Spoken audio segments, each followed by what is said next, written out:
I'm Natalia Bonner. Welcome back. Happy almost Halloween. With Halloween being right around the corner, I thought it was the perfect time to share this adorable quilt that I recently custom machine quilted for Vanessa of Lella Boutique.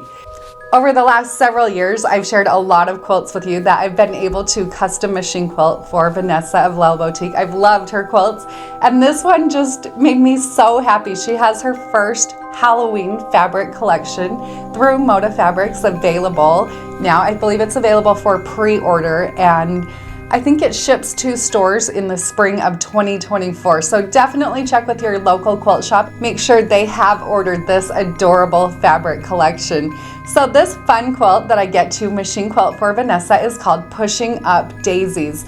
Today I'm going to be sharing how I custom machine quilted just one of the adorable flowers on this quilt. But I do have a brand new video coming this week to the Peace and Quilt Academy. In that new video, I will be sharing my full process of custom machine quilting this adorable quilt from start to finish.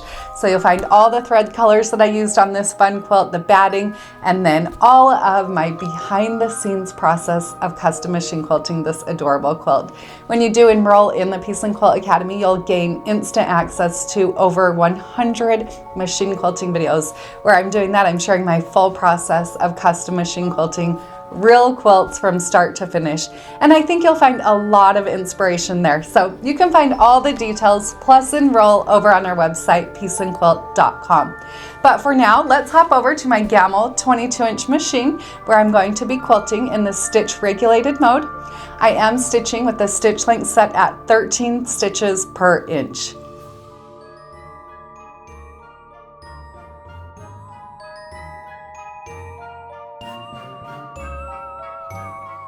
Today I'm going to be sharing my process of machine quilting this adorable block on the Pushing Up Daisies quilt.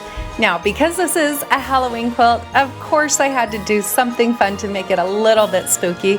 So I'll also be quilting that spider web in the center of the flower.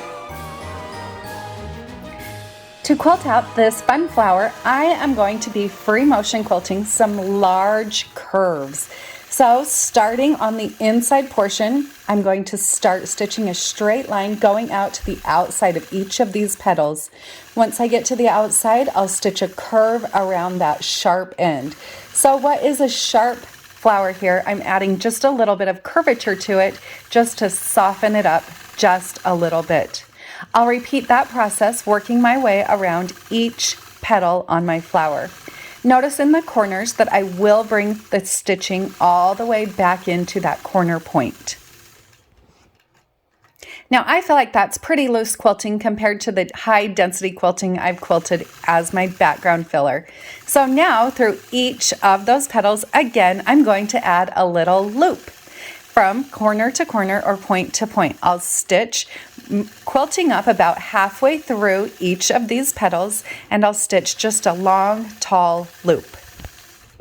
I'll repeat that process on each of those petals until I've worked my way all the way around.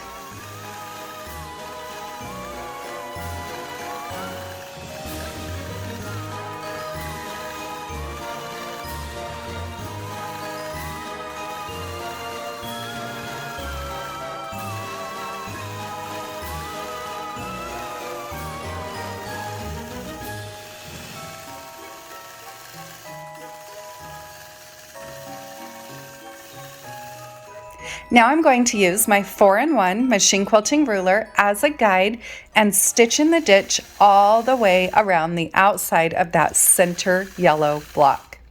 I do have one of our Peace and Quilt pop socket ruler grips on my ruler to help me keep my ruler nice and stable. I think spider webs can be one of the most fun designs to stitch out because there's really no rules. I'll start out by stitching my first straight line. So this one I'm going to make more of a full web. Sometimes I'll stitch out spider webs and I'll just do maybe like a quarter of a web. But for this one, I am making a center point. So after I've stitched my first line, then I'll stitch free motion, just kind of a loop, to wherever I want. It could be a small place or a large place. But once I've stitched that loop, I'll stop, use my machine quilting ruler, and stitch another straight line across my block. So I'll repeat that process until I've stitched all of the straight lines for the foundation of the spider web. Once that's complete, now I'm going to use free motion quilting, and I'll just stitch these really random bumps. So they're point to point bumps, and they're obviously going to get a little bit smaller as I reach the center point of the web. To add a little bit more interest, I did quilt different fillers on the centers of some of these adorable flowers. I hope you found a bit of inspiration from this fun machine quilting video. Make sure you do enroll in the Piece and Quilt Academy over on our website, pieceandquilt.com. There you'll find my full process of custom machine quilting this adorable quilt. Here you can see a sneak peek of some of the fun I had while quilting that background filler. So here are just a few more images of this adorable quilt. Have a great day, everybody.